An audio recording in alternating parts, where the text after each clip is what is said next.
Hola, muy buenas noches. Damos gracias al Señor porque estás aquí con nosotros, con esta oportunidad de aprender más. Te pido que tomes tu tiempo en este instante, que apartes todo lo necesario, tu Biblia, tu libreta de apuntes y que tratemos de evitar las distracciones. ¿Para qué? Para concentrarnos en lo que vamos a aprender en este día, para pedirle al Señor que sea el que nos dirija en este tiempo y en este momento. Hemos aprendido mucho a través de nuestro estudio bíblico. Hemos encontrado detalles que a lo mejor probablemente en una lectura cotidiana no prestaríamos tanto atención porque no es el fin. La lectura devocional tiene el fin de leer la palabra de Dios, sí, de saber qué Dios nos dice, pero nos detenemos con detalle a escudriñar la escritura, que ese es un ejercicio importante a la par del estudio devocional, que es lo que estamos haciendo nosotros en este estudio bíblico. Hemos concluido ya el primer libro de Samuel la semana pasada. Ahora estaremos con la ayuda de nuestro Dios iniciando una aventura más por otro libro, sí, el segundo libro de Samuel. Te pido que eso lo tomes en cuenta y en este momento te voy a pedir que lo apartes ahí en tu Biblia. Segundo libro de Samuel y vamos a analizar el capítulo 1. Ya avanzamos un poquito al 2, pero no creo, nos centraremos particularmente en el capítulo 1 del segundo libro de Samuel, que va a narrar algo no tan diferente, pero sí va a empezar a sentar las bases de esa actividad del pueblo hebreo con su Dios. Sentar unas bases distintas, una monarquía que no va a terminar siendo lo que debería ser. Y no me refiero a la buena o mala gestión de David como nuevo monarca, sino a todo lo que va a pasar cuando dejamos de lado nuestra fidelidad a Dios. Así que sin más y sin adelantarnos tanto en este instante, te voy a pedir que inclines tu rostro, vamos a orar, vamos a pedirle al Señor que nos dirija en nuestro estudio. Bendito Dios y Padre Celestial, gracias te damos por tu gran amor y tu misericordia. Gracias por la oportunidad que nos das de estudiar tu palabra. Te pedimos en esta hora que tú nos bendigas, que tú nos ayudes, que tú nos dirijas en todo lo que hagamos. Y que, Señor Padre, quites toda distracción de nuestra mente en este instante, en nuestro corazón, toda carga, toda preocupación, la dejamos en tus benditas manos. Y te pedimos que esta hora la pasemos estudiando, aprendiendo, conociendo más de ti, Señor, y aplicando cada una de esas enseñanzas a nuestra vida cotidiana. Nos ponemos en tus manos en el nombre de tu Hijo amado, Cristo Jesús. Amén. Muy bien. ¿Qué va a pasar en este segundo libro que va a dar pie a otra de los libros, del conjunto de libros que son interesantes estudiar también? Me refiero al primer y segundo libro de Reyes y primer libro y segundo libro de Crónicas. ¿De qué va a tratar todo este segundo libro? Sí, de la vida de David. Básicamente nos vamos a centrar en todos los detalles, en cómo llega la monarquía, las primeras luchas que va a tener David como monarca y lo que va a pasar con el fin de su vida. Eso es lo que vamos a encontrar, todo un libro sí para la vida de un rey, cosa muy diferente a lo que sucedió con Saúl, pero no es la cantidad de capítulos o los libros que se pueden escribir, sino el impacto que tienen sus vidas y cómo, siendo instrumento de Dios, siendo instrumento en las manos del Dios Todopoderoso, cosas extraordinarias van a pasar, pruebas muy difíciles vas a enfrentar, pero en todas el Señor estará contigo y te ayudará a salir avante de todo esto en la vida. Es lo que va a pasar con David. Bueno, vamos ahora a ver los primeros 16 versículos de este capítulo. Y quiero que prestes atención, hay muchas cosas a resaltar dentro de este estudio. Los primeros 16 versículos van a presentarnos detalles que en una primera instancia pareciera ser, hay segundas versiones. Hay situaciones que no compaginan del todo con eventos pasados. Bueno, vamos a ver vamos a tratar de descubrir a qué se debe todo esto y porque va a ser algo no común, pero sí que vamos a ver muy a menudo en el Antiguo Testamento. en relación a ciertos eventos. Bueno, acompáñame por favor a la lectura. Recuerda que es muy importante que leas conmigo en casa, que hagas ese ejercicio en voz audible. No nos limitemos simplemente a escuchar, participa. Yo no te escucho, pero Dios sí te escucha a ti y me escucha a mí en conjunto, alabando su nombre, leyendo su palabra como un solo pueblo. Vamos a ver lo que dice el Señor en el segundo libro de Samuel, capítulo 1, versículos 1 al 16. Aconteció después de la muerte de Saúl, que vuelto David de la derrota de los amalecitas, estuvo 2 días en Siclag. Al tercer día, sucedió que vino uno del campamento de Saúl, rotos sus vestidos y tierra sobre su cabeza, y llegando a David, se postró en tierra e hizo reverencia. Y le preguntó David: ¿de dónde vienes? Y él respondió: me he escapado del campamento de Israel. David le dijo: ¿qué ha acontecido? Te ruego que me lo digas. Y él respondió: el pueblo huyó de la batalla y también muchos del pueblo cayeron y son muertos. También Saúl y Jonatán, su hijo, murieron.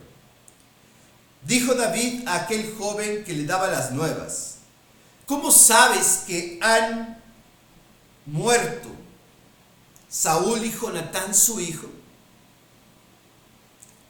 El joven que le daba las nuevas respondió: casualmente vine al monte de Gilboa y hallé a Saúl que se apoyaba sobre su lanza y venía tras él carros y gente de a caballo. Y mirando él hacia atrás me vio y me llamó, y yo dije: heme aquí. Y me preguntó: ¿quién eres tú? Y yo le respondí: soy amalecita.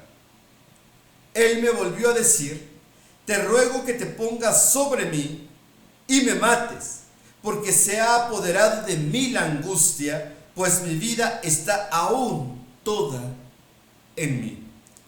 Yo entonces me puse sobre él y lo maté, porque sabía que no podía vivir después de su caída, y tomé la corona que tenía en su cabeza y la argolla que traía en su brazo, y las he traído acá a mi señor. Entonces David, haciendo de sus vestidos, los rasgó, y lo mismo hicieron los hombres que estaban con él. Y lloraron y lamentaron y ayunaron hasta la noche por Saúl y por Jonatán su hijo, por el pueblo de Jehová y por la casa de Israel, porque habían caído a filo de espada. Y David dijo a aquel joven que le había traído las nuevas: ¿de dónde eres tú? Y él respondió: yo soy hijo de un extranjero amalecita. Y le dijo David: ¿cómo no tuviste temor de extender tu mano para matar al ungido de Jehová? Entonces David llamó a uno de sus hombres y le dijo: ve y mátalo. Y él lo hirió y murió. Y David le dijo: tu sangre sea sobre tu cabeza, pues tu misma boca atestiguó contra ti diciendo: yo maté al ungido de Jehová. Vaya manera, como dirían algunos, de iniciar un libro en estas condiciones. Vaya manera de empezar a afianzar su posición, su liderazgo de David. Y quiero que prestes mucha atención. Ya leímos lo que dice el texto. Ahora vamos a analizar qué detalles encontramos en esta circunstancia. A David lo posicionan, sí, después de esa gran batalla en Ziklag, donde recupera a sus esposas, a las hijas y a las familias de sus soldados, de sus compañeros de milicia, y están superando una crisis. Recuerda que acababan de querer matar a David porque lo culpaban de lo que había pasado. Van, vencen, regresan y se enfrentan con que 200 se cansaron, no pudieron ir y querían ser egoístas y no darles. Y David dice, no, son parte de, y David comienza a bendecir a las tribus, a las ciudades de Israel, enviándoles presentes de la gran victoria que habían traído contra los amalecitas. No olvides ese detalle, amalecitas. Bueno, en ese tiempo, Israel, del otro lado de la batalla, no olvides, primer libro de Samuel, capítulo 31. Vamos a verlo porque es importante.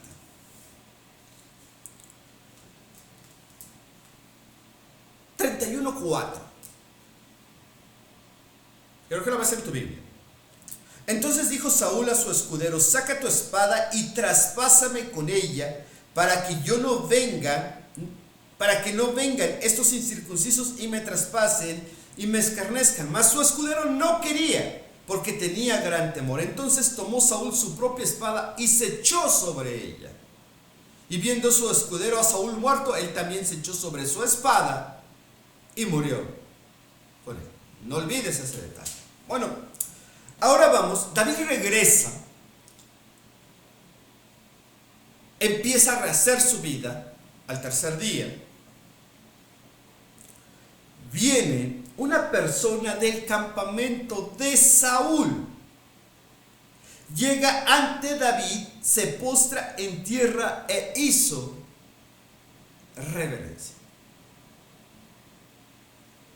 La reverencia principalmente se daba a los monarcas, a la gente importante.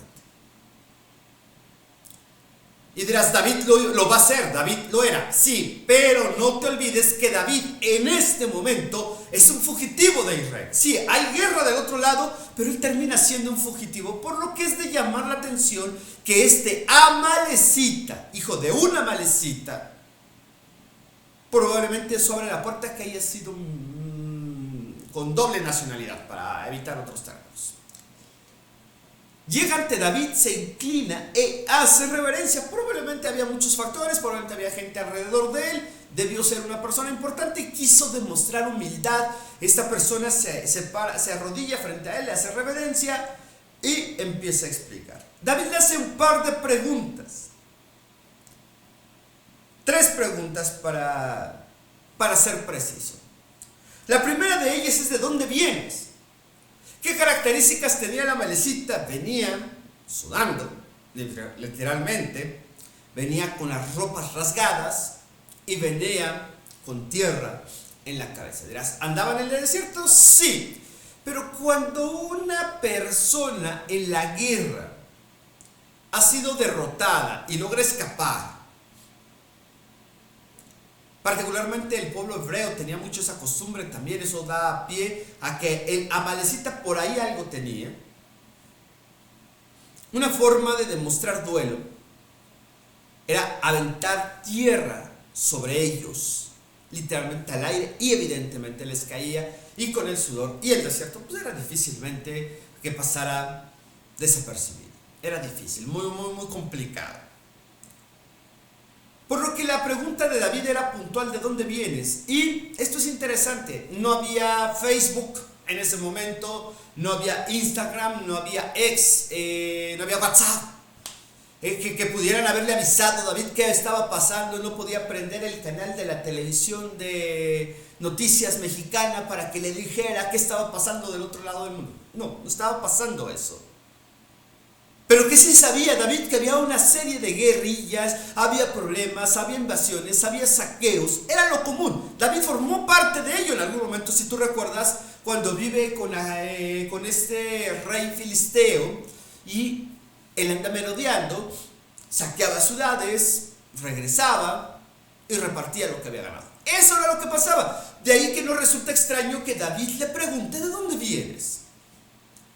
Y la respuesta de él es puntual: me he escapado del campamento de Israel. Y esto ya prendió las alertas en David. Y prendió la alerta de todos los que escuchaban y seguramente no querían escuchar lo que venía. Por lo que la pregunta ya es más específica de David ante la corta respuesta de la amalecita, y es: ¿y qué ha acontecido? Te ruego que me lo digas. Y la respuesta de la amalecita es parca, es dura, es simple, pero devastadora. Le dice: el pueblo perdió, es la mayor catástrofe que ha sucedido, pero ¿qué crees? Saúl y Jonatán, su hijo, han muerto.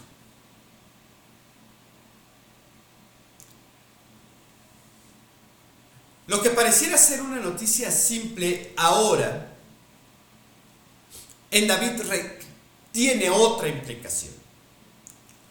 De repente nosotros lo ponemos en contexto. Podemos recibir diferentes tipos de noticias. Noticias que tienen un impacto en nuestro corazón, en nuestra mente, en nuestra vida, y de pronto suceden cosas que no esperas recibir, ¿no?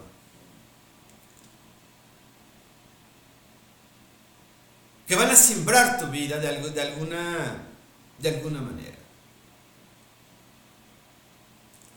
Y cuando David escucha que Saúl y Jonatán, su mejor amigo, habían muerto, David se llena de curiosidad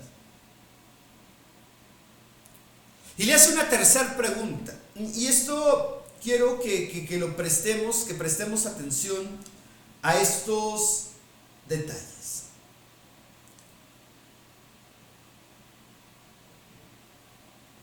Versículo 6. Creo que va a ser este momento el versículo 6 del capítulo 1 del segundo libro de Samuel. El joven que le daba las nuevas respondió. Y fíjate cómo inicia su explicación, porque le dijo: y bueno, ¿y cómo sabes tú que Saúl y Jonatán murieron? Si oíste de la batalla, difícilmente, a menos que haya sido una persona cercana al rey, o una persona que supiera exactamente dónde estaba el rey, en una batalla donde por lo menos con la gente que acostumbraba a salir Saúl eran 3,000 soldados. Imagínate ubicar al rey entre 3,000 gentes en ese momento. Hoy en día resulta abrumador encontrar a alguien entre 100 personas, 200 personas, no, 300. Ya empieza a ser complicado. Bueno, 3,000 personas ubicar al rey. Dirás, su vestimenta, su coraza, pudieron haber distinguido y hacer referencia a donde se encontraba el rey. Pero llegar a él en medio de la batalla era prácticamente imposible. Ahora, una de las cosas que tenía Israel es que no peleaba con aliados. En este momento, hasta este punto. Ya después otras monarquías van a recurrir a Siria, van a recurrir a Egipto, van a recurrir a diferentes lugares para aliarse. Pero en este momento, hasta este punto, Josué nunca requirió de aliados, Moisés no requirió de aliados, y los jueces tampoco requirieron de aliados. Y en este momento, Saúl enfrenta la batalla y lo enfrenta solo, con su ejército, con su pueblo. Y aparece de pronto esta amalecita en la historia. Pareciera ser que no cuadra muy bien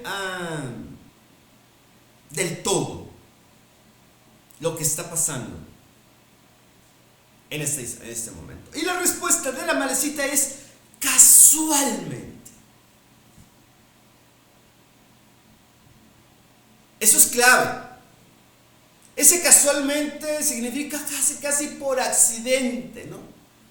Como cuando no esperas la visita de alguien y te dice: pues andaba por aquí cerca casualmente y vive a otro extremo de la ciudad. Bueno, es algo similar. Casualmente estaba por ahí. Casualmente vine al monte de Gilboa y hallé a Saúl. Otra de las razones para que Saúl se encontrara en ese monte, en Gilboa, significa que él estaba huyendo. Y la casualidad de que la Amalecita se hubiese presentado ahí, bueno, no era tan probable. No era una casualidad. Tampoco era difícil saber para las personas que vivían alrededor de las batallas que ahí se estaban librando. Y había muchas razones. Una de ellas es que si había gente que perdía la vida, la mayoría de ellos llevaban objetos valiosos. Y sí, como sucede hoy en día, aprovechaban, se los llevaban y se veían beneficiados. Algo que el Amalecita, podríamos decir, podía estar pensando. Mientras que en el versículo 7 y 8 y 9, del 7 al 9, se presenta lo que pareciera ser una contradicción del 31:4. En el 31:4 se nos dice que Saúl estaba gravemente herido e iba con su escudero, nadie más. Saúl ya no confiaba en nadie más. Probablemente Jonatán ya había muerto. Hay otras partes donde vamos a ver que Jonatán va al lado de él también. Pero en este momento, en el 31:4, Saúl está con su escudero nada más.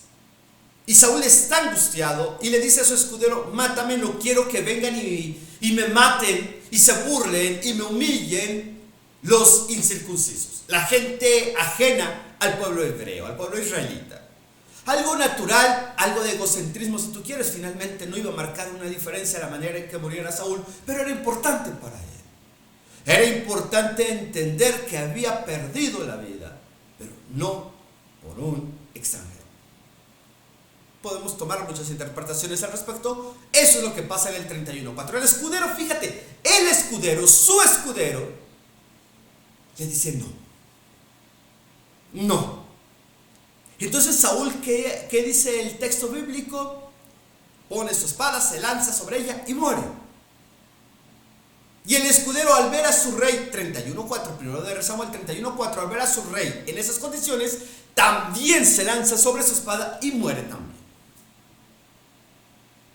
¿Qué demuestra esta actitud de parte del escudero? Un temor hacia Dios, un temor hacia matar al ungido del Señor. Y dirás: no aparece eso en el texto bíblico, pero si tú te das cuenta, David no lo quiso matar. Los israelitas podían tener algo en claro: Saúl podría haber sido el peor de los reyes, podría ser el rey más terrible, pero había algo: era el rey. Había algo más. Samuel, el profeta del Altísimo, lo había ungido como rey. Eso ya le pone un seguro a Saúl. Y el escudero decide no hacerlo. Mientras que en el segundo libro, en el que estamos estudiando ya en este momento, en el capítulo 1, fíjate, capítulo 1, en el versículo 9,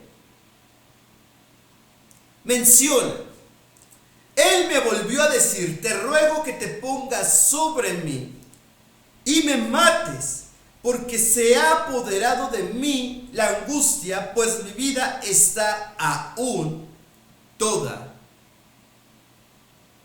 en mí. Versículo 10.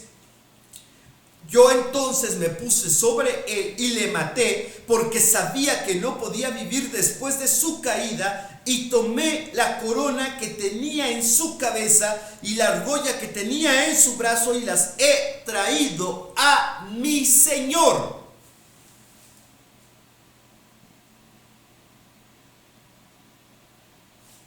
No concuerdan 31:4, segundo de Samuel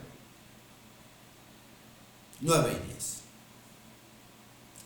31:4 dice que Saúl, el que le pide a su escudero, a su gente de confianza, que acabe con su vida. Este no lo hace, Saúl lo hace.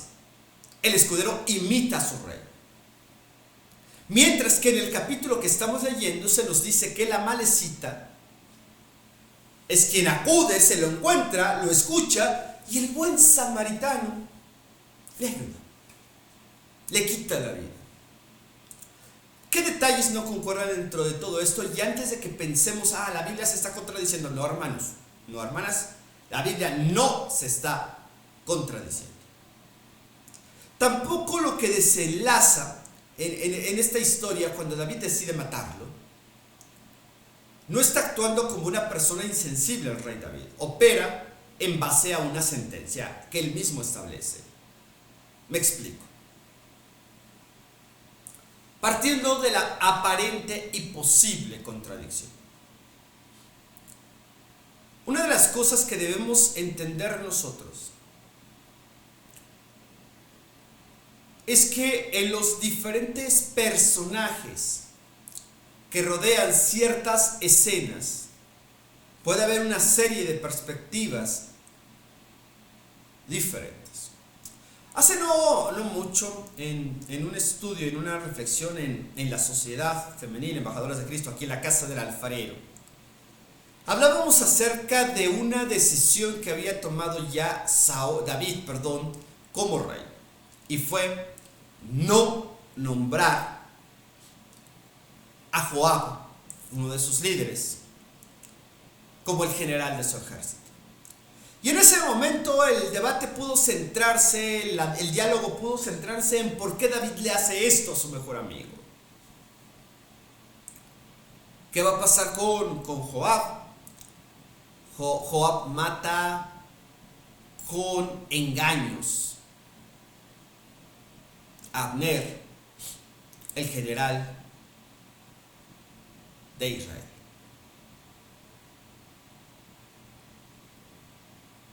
El general de Saúl.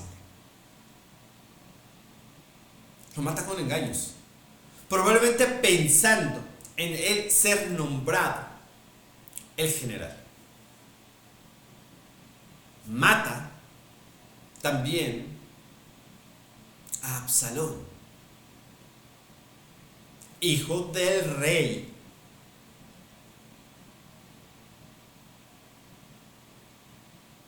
Y hay una tercera muerte que va a pesar sobre Joab. ¿David adivinaba esto? No. David conocía a su gente. Sí, era su amigo. Estaba con él. Pero David sabía que quien debía llegar a ser general de su ejército tenía que ser una persona íntegra. Tenía que ser una persona que tuviera temor del Señor. Y si él no lo tenía, Joab no iba a ser general. Eso es lo que lleva a tomar a David esa decisión. Ahora, y diremos, y centrábamos, por eso traigo esa colación, porque decíamos, bueno, pero David mandó matar a una persona. Aquí está, a la Amalecita. Pero ¿qué sucede? Cuando David interroga a la Amalecita, él dice, casualmente estaba yo ahí, me acerqué, me pidió ayuda, lo maté, ¿qué crees? Te le traje su corona, mi señor.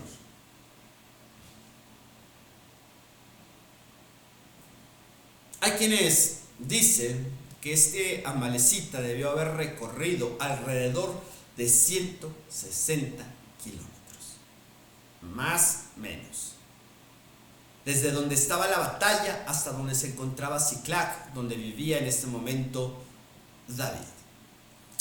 Y sin lugar a dudas que este joven Amalecita tenía una versión totalmente diferente de la muerte de Saúl, como ya lo vimos en el primer libro, capítulo 31, versículo 4. ¿Qué podemos presuponer cuando esta persona llega ante David y le dice lo que ha pasado? Probablemente esperaba recibir una recompensa. ¿Por qué? ¿A quién le resulta ilógico?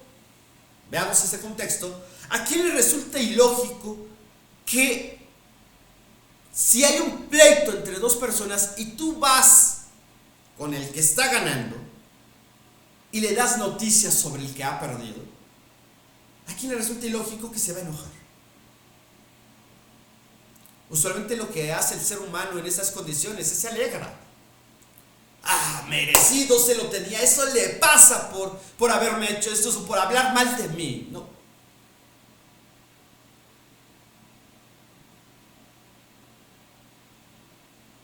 Eso uno supone. Pero de pronto nos encontramos con que hay varios detalles a considerar. Uno, en primer lugar, alguna intención movió a la Amalecita y no era ser un buen ciudadano. ¿Por qué lo digo?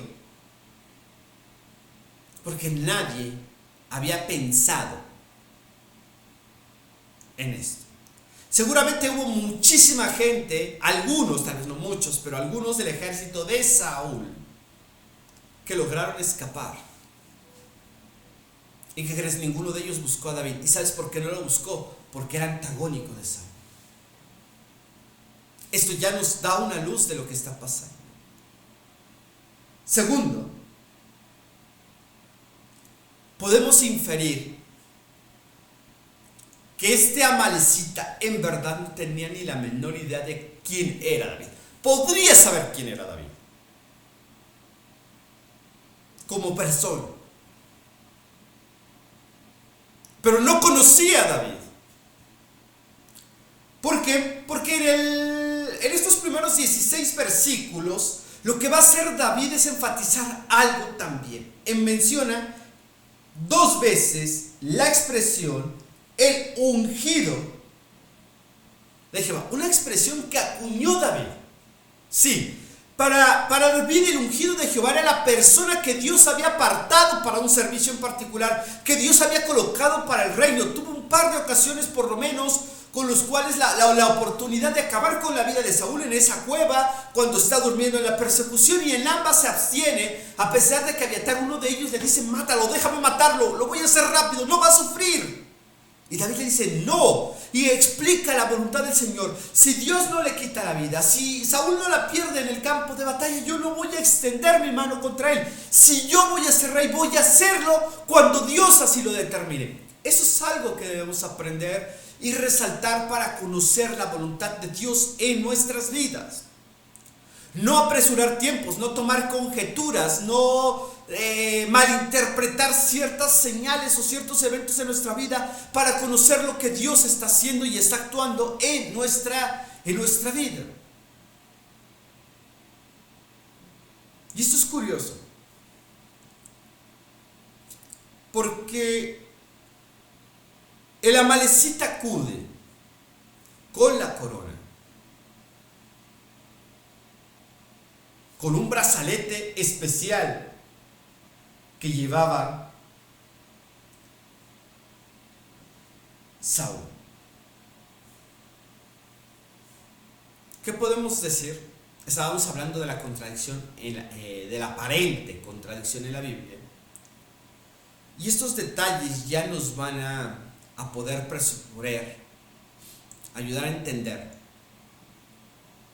que en realidad no se está tratando de una versión diferente.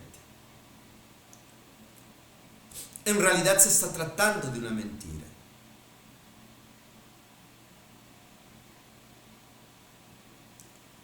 Vamos a ese detalle. Si esa persona conocía a David como aparentemente estamos notando, debía saber que David no se agradaría de esta noticia. Mucho menos tomaría con buenos ojos el saber de la muerte de su mejor amigo. La amistad de David y Jonatán no era algo oculta, era algo conocida por todos,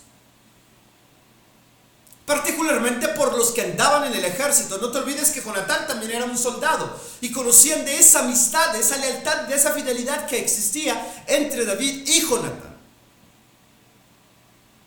Esa era la realidad. También debió suponer el Amalecita que David no se alegraría de la muerte y que él no iba a matar. Te lo acabo de decir, él dijo: yo no voy a matar al ungido, ni permitió que nadie de los suyos lo matara, aun y cuando eso le iba a librar de muchos problemas. Esa es una de las características que debemos tomar en cuenta en nuestra vida espiritual, en nuestra relación con Dios hoy en día. Esa es la aplicación que podemos entender nosotros. Como líderes, como cristianos, nuestra primera responsabilidad está con Dios, no el ajusticionamiento propio. No somos justicieros. Nosotros hacemos justicia. ¿Y qué es hacer justicia? Es hacer la voluntad del Señor, es dejar que Él tome el control de nuestra vida. Sí, dan muchas veces ganas y deseos de desquitarse de quien te ha hecho daño, de quien se ha burlado de ti, de quien ha buscado desprestigiarte. Pero todo eso se encarga el Señor. Pero no nos alejemos del todo del tema. Entonces, estamos viendo, esta persona no tenía temor del Señor, era malecita, llegó al monte, se encontró seguramente a Saúl, dijo, este es el rey, toma la corona, se la lleva y dice, me van a dar algo a mí.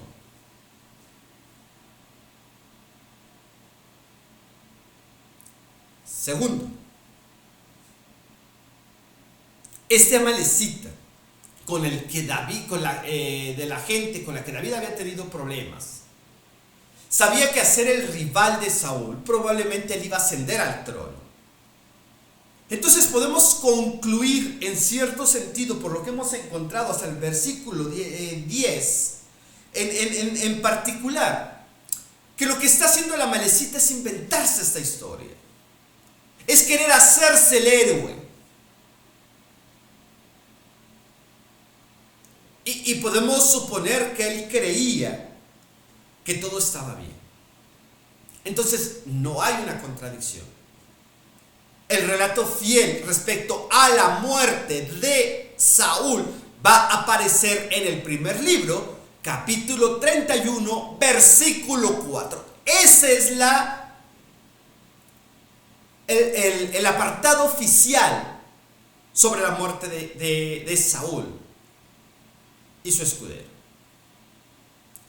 Lo que pasa en este inicio del capítulo 1 del segundo libro de Samuel es la intervención de una amalecita que no formaba parte de la historia.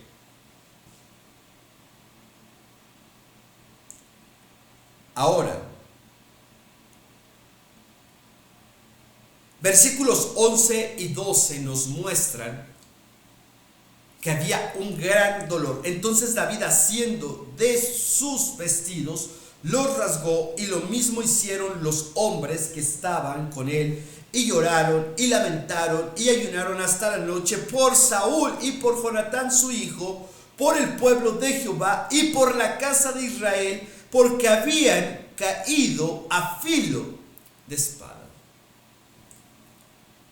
Hoy en día, en la sociedad en la que vivimos, cuando cae una persona que no es de nuestro agrado, cuando cae el líder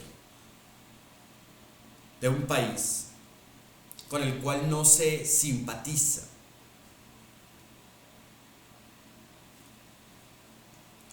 del otro lado hay fiesta, hay celebración, se hizo justicia.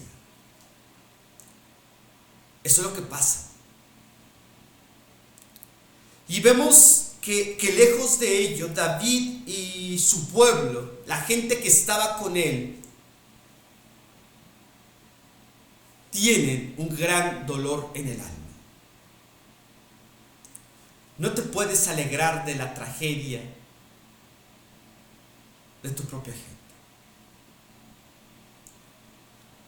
Hoy en día podríamos, para transliterarlo un poco y poder comprenderlo un poquitito mejor, hoy en día no te puedes alegrar de la tragedia que le pueda pasar a algún hermano o hermana de tu iglesia, de tu comunidad de fe, aun y cuando no simpatices con él.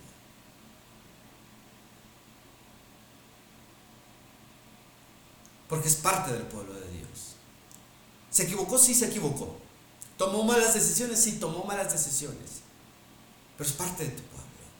Es parte de la familia. Es parte de esa percepción que a veces no hemos entendido y el todo en la iglesia de Cristo. Cada uno de nosotros que la integramos. No se trata de presumir quién es mejor, ni quién lo puede hacer mejor, ni quién lo ha hecho mejor. Se trata de entender que todos estamos en el mismo camino. Y te puedo decir también con cierto agrado, el domingo, dentro de nuestra celebración del Día del Niño, porque en la Casa de Alfareros celebramos a nuestros pequeños y nuestras pequeñas este domingo que acaba de pasar, domingo 28 de abril, y en la sobremesa platicando con otro pastor, pastor coreano, tocamos un tema, no lo voy a mencionar en este momento en la mesa, y una de las cosas que platicábamos en ese momento era que las cosas tienen que pasar cuando Dios dispone que así van a pasar. Sobre lo que queremos, sobre lo que anhelamos, sobre lo que deseamos. En nuestra vida como cristianos. Y eso habla, y eso abarcaba evidentemente a nuestro liderazgo, a nuestra posición de líderes. Hablamos desde el aspecto pastoral para que puedan entendernos, una plática secreta, pero un aspecto pastoral. Y hablábamos de la responsabilidad que tiene un líder, de la responsabilidad que tiene un pastor. Bueno, David está dando evidencias de un liderazgo firme, de un liderazgo determinante, de un liderazgo al amparo de la Escritura bíblica. Y sabes qué, eso es lo que tú y yo como cristianos deberíamos buscar. Deberíamos vivir siempre al amparo de esa ley, siempre al amparo de la palabra de Dios y siempre esperando lo que las cosas suceden, no adelantando, no empujando, no presionando procesos. ¿A qué me refiero? Cuando tiene que haber un cambio, cuando va a haber un cambio en nuestra vida, el Señor lo va a acomodar.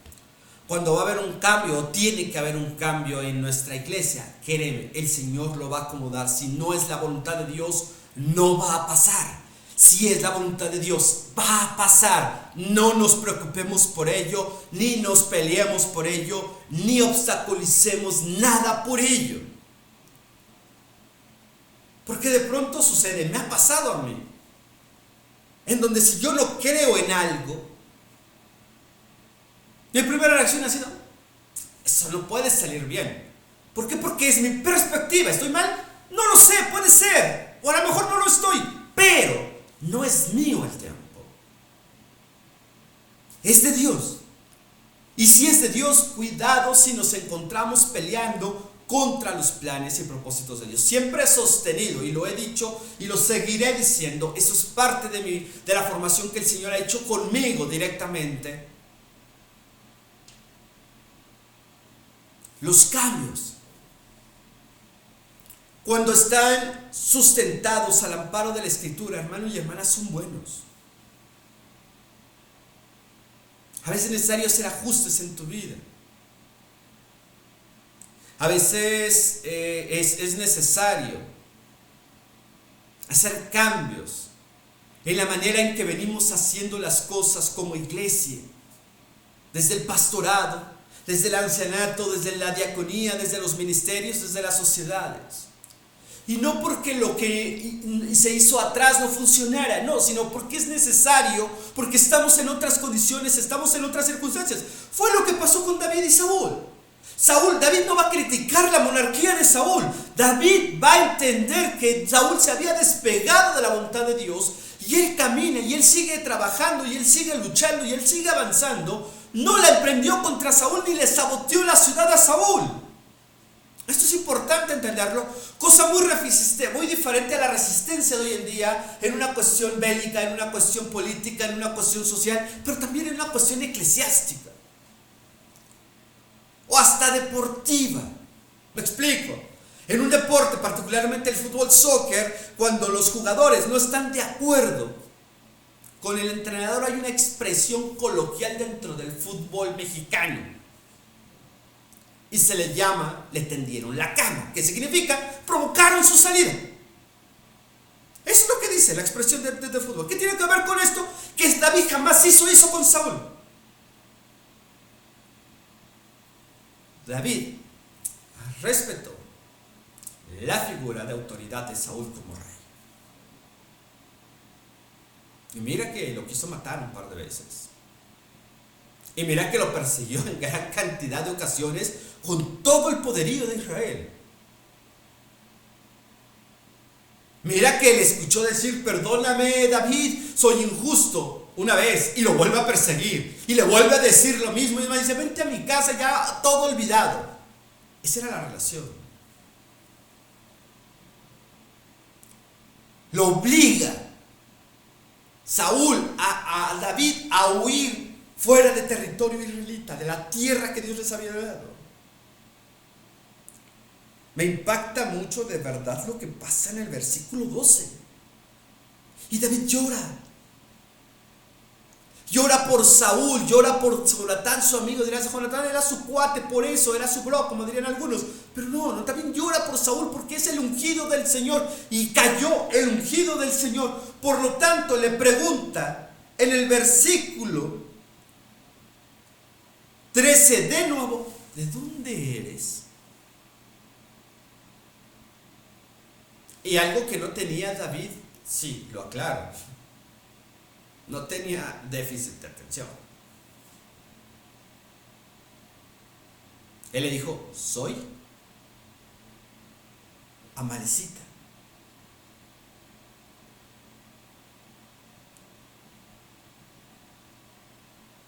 Y le dice David: ¿de dónde eres tú? Y él responde: soy hijo de un extranjero, amalecita, por segunda vez. Y la pregunta del versículo 14, que es lo que me lleva a enfatizar: no hay contradicción en el relato de la muerte de Saúl. Y es lo que ya demuestra que lo que la amalecita estaba diciendo era mentira. Él no lo había matado. ¿Cómo no tuviste temor de extender tu mano para matar al ungido de Jehová? Y estoy convencido que cuando él escuchó esta parte, se dio cuenta que se había equivocado. Varios detalles a observar por qué él estaba mintiendo. En el versículo 31, en el capítulo 31, versículo 4, nos dice que Saúl se apoya sobre su espada y se lanza sobre ella. Mientras que el relato del versículo 6 en particular, halló a Saúl que se apoyaba sobre su lanza. Lanza, espada, dos cosas totalmente distintas.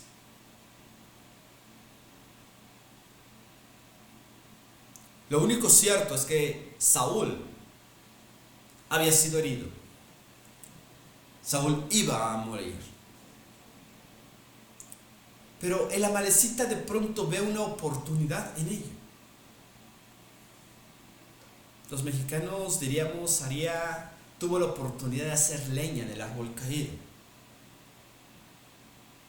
Acude con David con la esperanza de ser reconocido: Señor, aquí está la corona del rey.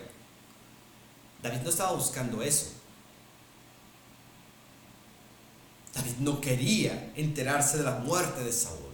Y cuando lo hace, llora y se entera y le comenta a esta persona: te equivocaste, ¿cómo no te detuviste ante el ungido de Jehová? Le está diciendo: si tú supieras quién soy, te darías cuenta que yo no lo quise matar. Ahora, esto abre la posibilidad que esa amalecita haya estado en el campamento con Saúl cuando David le perdona la vida. Y si estuvo ahí, peor para él. Pero la actitud de la amalecita en este punto nos dice que no. Simplemente vio la oportunidad y quiso sacar provecho. Como cuando te enteras de algo que hizo alguien y dices: de aquí me agarro. Pues se creía muy santito, no que muy recto, no que muy leal. Allá dice una cosa, pero mira, de este lado, pues voy y lo digo a todo el mundo, que se enteren cómo es, que se enteren que es un hipócrita.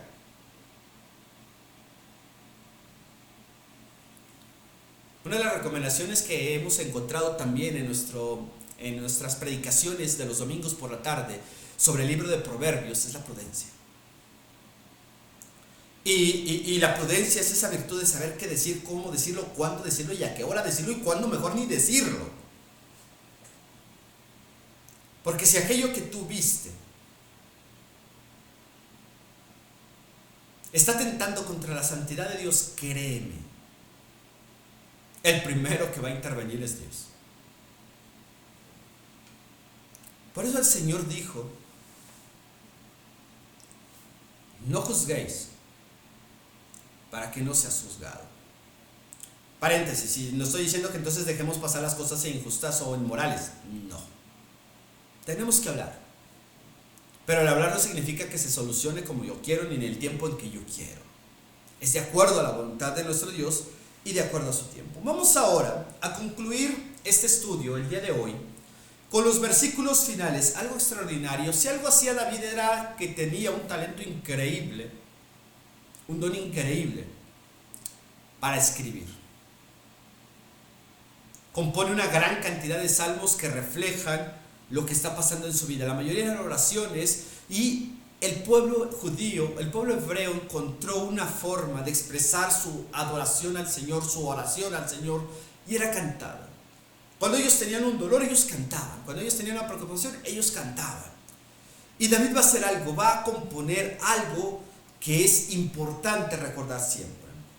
Versículo 17 al final. Y endechó David a Saúl y a Jonatán su hijo con esta endecha. Y dijo que debía enseñarse a los hijos de Judá. He aquí que está escrito en el libro de Jaser, el justo. Es un libro que sí, no hay mucho conocimiento acerca de él. Ha perecido la gloria de Israel sobre sus alturas. Como han caído los valientes. No lo anuncies en Gad, ni deis las nuevas en las plazas de Ascalón, para que no se alegren las hijas de los filisteos, para que no salten de gozo las hijas de los incircuncisos. Montes de Gilboa, ni rocío, ni lluvia caiga sobre vosotros, ni seáis tierras de ofrendas, porque ahí fue desechado el escudo de los valientes, el escudo de Saúl, como si no hubiera sido ungido con aceite, sin sangre de los muertos, sin grosura de los valientes. El arco de Jonatán no volverá atrás, ni la espada de Saúl volvió vacía. Saúl y Jonatán, amados y queridos, inseparables en su vida, tampoco en su muerte fueron separados. Más ligeros eran que águilas, más fuertes que leones, hijas de Israel. Llorad por Saúl, quien os vestía de escarlata con deleites, quien adornaba vuestras ropas con ornamentos de oro. Como han caído los valientes en medio de la batalla, Jonatán, muerto en tus alturas. Angustia tengo por ti, hermano mío, Jonatán, que me fuiste muy dulce, más maravilloso me fue tu amor que el amor de las mujeres. Como han caído los valientes, han perecido las armas de guerra. No sé si te pasa lo mismo que a mí en este momento. De pronto es abrumador escuchar algo así.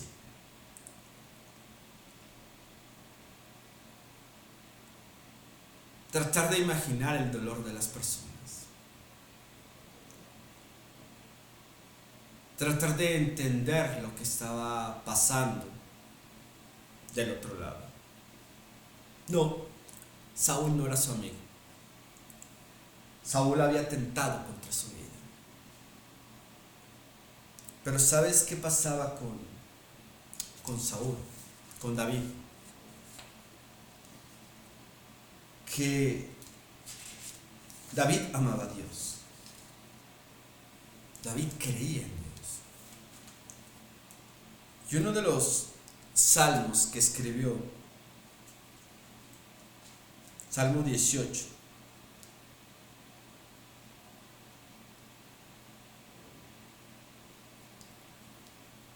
versículo 1, basado en un evento que se va a plasmar también en el segundo libro de Samuel, capítulo 22, versículos 1 en adelante, pero él dice en el Salmo 18:1: te amo, oh Jehová, fortaléceme.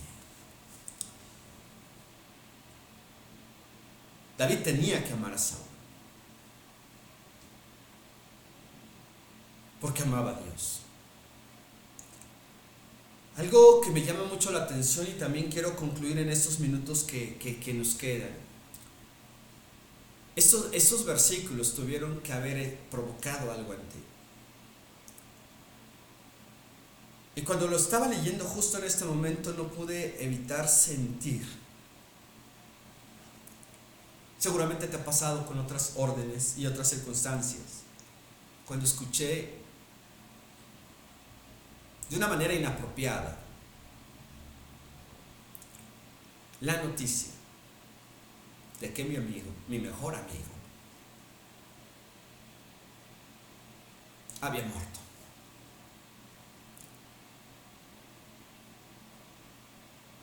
Y pensar en lo que David estaba mencionando acerca de Jonatán, su mejor amigo, puede evocar lo que está registrando en este momento. Y creo que es algo que debemos tomar en cuenta nosotros, hermanos. Lo que tenga que pasar en nuestra vida va a pasar. Lo que tengan que escuchar los demás sobre algo que no está bien, va a pasar. No debe haber prisa que seamos nosotros los que demos la noticia, no hay galardón en ello.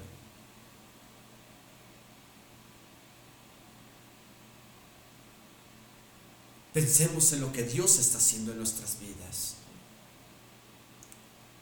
Tratemos en este momento de entender el dolor que provoca, sí, perder a alguien físicamente, a un familiar, a un padre, a un hijo, a un primo, a un amigo. No es fácil lidiar con la separación y el dolor de la muerte de alguien, me queda claro.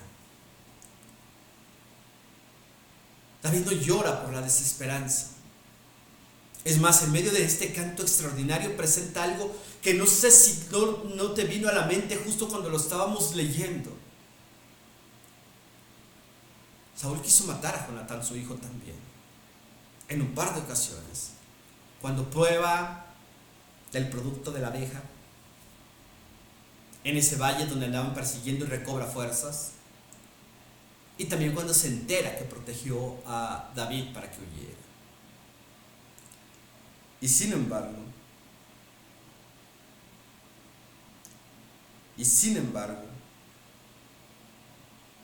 David menciona en el versículo 23: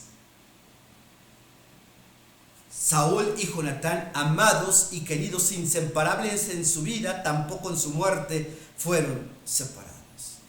¿Sabes qué cosa extraordinaria hizo Jonatán también con su padre Saúl? Jamás lo abandonó. Estuvo ahí. Caminó con él hasta el último día de su vida.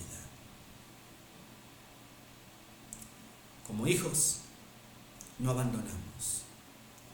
Como creyentes, no nos alejamos cuando las cosas están mal. Como hijos de Dios no dejamos de trabajar porque simplemente no nos parecen como hacen las cosas los demás. Seguimos trabajando porque amamos a Dios. Somos inseparables. Este domingo pasó de todo. También me hicieron una pregunta interesante. ¿Y cómo saber cuando alguien de verdad es un elegido? Cuando ese elegido está o no está, es inconstante, viene, no viene, participa, no participa. Me lo hizo un chiquillo de 15 años.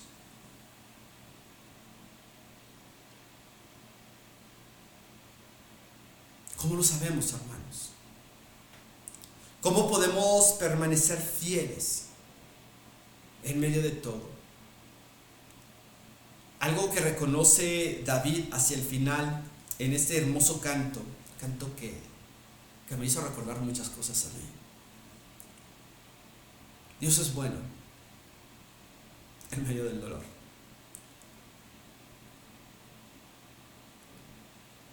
Dios cumplió su palabra en Saúl y Jonatán. No de la manera que hubiéramos querido. A veces Dios hace su voluntad y se cumple, y la cumple en nosotros, no de la manera que hubiéramos querido. Pero siempre, siempre será lo mejor. No hay contradicciones en la Biblia.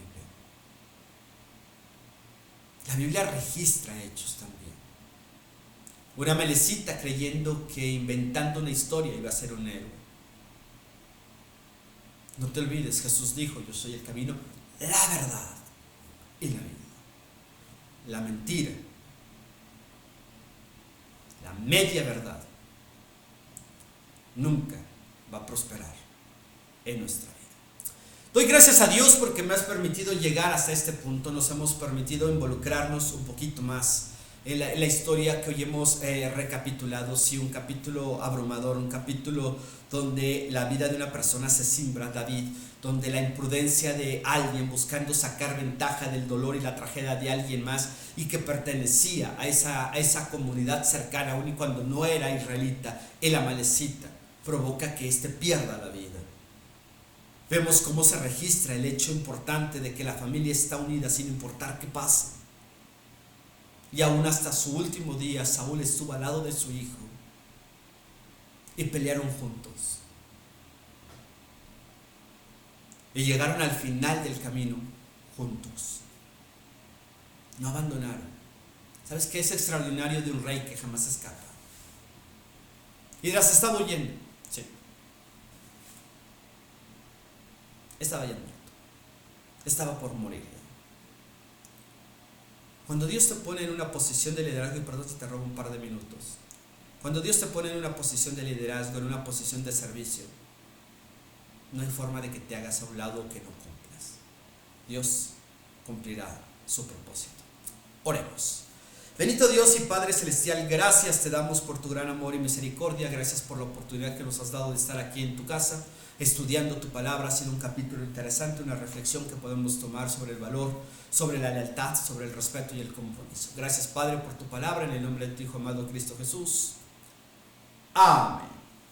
Muy bien, amado hermano, sin más tiempo, muchísimas gracias porque nos has acompañado. Te invito a leer el capítulo 2. David va a ser nombrado rey. Empieza otra historia, empieza otro panorama. Será de gran bendición. Nos vemos la próxima semana. Estudiemos segundo libro de Samuel, capítulo 2. Que el Señor te bendiga y te guarde. Bendecida noche. Disfruta tu familia, ama a tu familia. Muéstrales que son lo más importante para ti, porque puede que no haya un día de mañana. Que el Señor sea contigo.